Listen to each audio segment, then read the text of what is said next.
আমাদের আজকের ক্লাস হলো বিপ্লবী ও স্বাধীনতা সংগ্রামীদের স্লোগান। তো যেটা যেটা আমার ক্লাস প্রতি নিয়মিত দেখো, তাদেরকে একটা কথা বলি, চ্যানেলটাকে সাবস্ক্রাইব এবং লাইক করবা। কারণ এত কষ্ট করে ছোট ছোট ভিডিও করে এত সুন্দর করে তোমাদেরকে স্ক্রিন শেয়ারিংয়ের মাধ্যমে বুঝিয়ে দিচ্ছি, এত শর্ট শর্ট করে ইউটিউবে কোথাও পাওয়া যাবে না, এত বড় বড় 3 ঘন্টা ভিডিও থাকবে, দেখাই মুশকিল। তো সুতরাং আমি 5 মিনিট করে দিয়েছি যাতে তোমাদের বুঝতে আর পড়তে ভালো লাগে, মানে হেড একটা কম লাগে। তার পরিবর্তে আমি কটা সাবস্ক্রাইবার বা কিছু লাইক যদি পাই তাহলে ভালো হবে, তো তোমরা দিয়ে দেবা। ঠিক আছে, দেখো, ফেমাস কোটস অ্যান্ড স্লোগানস। স্বরাজ আমার জন্মগত অধিকার এবং তা অর্জন করবই, কে বলেছিলেন? বাল গঙ্গাধর তিলক 1916 সালের হোম রুল লীগ আন্দোলনের সময়। হোম রুল লীগ আন্দোলনের সময় এই কথাটা বলেছিলেন, স্বরাজ আমার জন্মগত অধিকার তাই আমি অর্জন করবই। এটা কি বলছেন? তোমরা আমাকে রক্ত দাও, আমি তোমাদেরকে স্বাধীনতা দেবো। দিল্লি চলো, জয় হিন্দ, এগুলো নেতাজি সুভাষচন্দ্র বসু বলেছিলেন।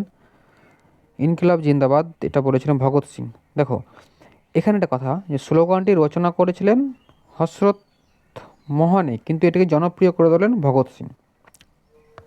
স্লোগানটি রচনা করেছিলেন হযরত মোহনে, কিন্তু এটাকে জনপ্রিয় করে তোলেন ভগৎ সিং। মারো ফিরিঙ্গোকো, কে বলেছিলেন? মঙ্গল পাণ্ডে। মারো ফিরিঙ্গোকো, মঙ্গল পাণ্ডে বলেছিলেন 1857 সালে মহাবিদ্রোহের শুরুতে ব্যারাকপুরে।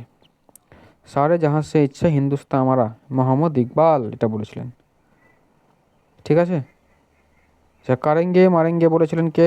মহাত্মা গান্ধী 1942 সালে 8ই আগস্ট ভারত ছাড়ো আন্দোলনের সূচনায়। এটি একটি দেউলিয়া ব্যাংকের মেয়াদ উত্তীর্ণ চেক। এটা কিপস মিশনের 1942 সালে কিপস মিশনের প্রস্তাব প্রত্যাখ্যান করার সময় এটা বলেছিলেন মহাত্মা গান্ধী। হে রাম, মহাত্মা গান্ধী বলেছিলেন মৃত্যুর ঠিক আগে উচ্চারিত শেষ শব্দ। মৃত্যুর, মহাত্মা গান্ধীর মরার আগে ঠিক শেষ যে শব্দ ছিল হে রাম। তারপরে যেটা আছে যে টু নিয়তির সাথে অভিসার, ট্রাইস্ট উইথ ডেস্টিনি, কে বলেছিলেন? জওহরলাল নেহেরু। 14ই আগস্ট 1947 সালের মধ্যরাতে গণপরিষদে দেওয়ার বিখ্যাত ভাষণ, জওহরলাল নেহেরু। নিয়তির সাথে অভিসার, আরাম হারাম হে, কে বলেছিলেন? জওহরলাল নেহেরু। দেশ গঠনের জন্য যুবক সমাজকে উদ্বুদ্ধ করার জন্য এটা বলেছিলেন। কি বলেছিলেন?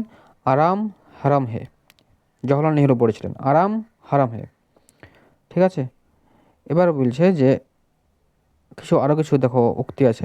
আমার শরীরের ওপর পড়া প্রতিটি লাঠির যা ব্রিটিশ সাম্রাজ্যের কফিনের শেষ পেরেকে পরিণত হবে। লালা লাজপত রায় 1928 সালে সাইমন কমিশন বিরোধী মিছিলে লাঠিচার্জের পর এই কথাটা বলেছিলেন। আর এটা বলছে, দেখো, আমি আমার ঝাঁসি দেব না, রানী লক্ষ্মীবাই বলেছিলেন। লর্ড ডালহৌসি সত্যবিলোপ নীতির দ্বারা ঝাঁসি দখলের প্রতিবাদে এটা কথাটা বলেছিলেন, আমি আমার ঝাঁসি দেব না।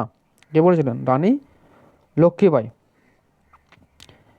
তারপরে যেটা বলেছিলেন যে মৃত্যু আমার দরজায় কড়া নাড়ছে, আমার মন অন্তরের দিকে উড়ে চলছে। কে বলেছিলেন? মাস্টারদা সূর্য সেন। মৃত্যু আমার দরজায় কড়া নাড়ছে, আমার মন অনন্তের দিকে উড়ে যাচ্ছে, কে বলেছিলেন? মাস্টারদা সূর্য সেন।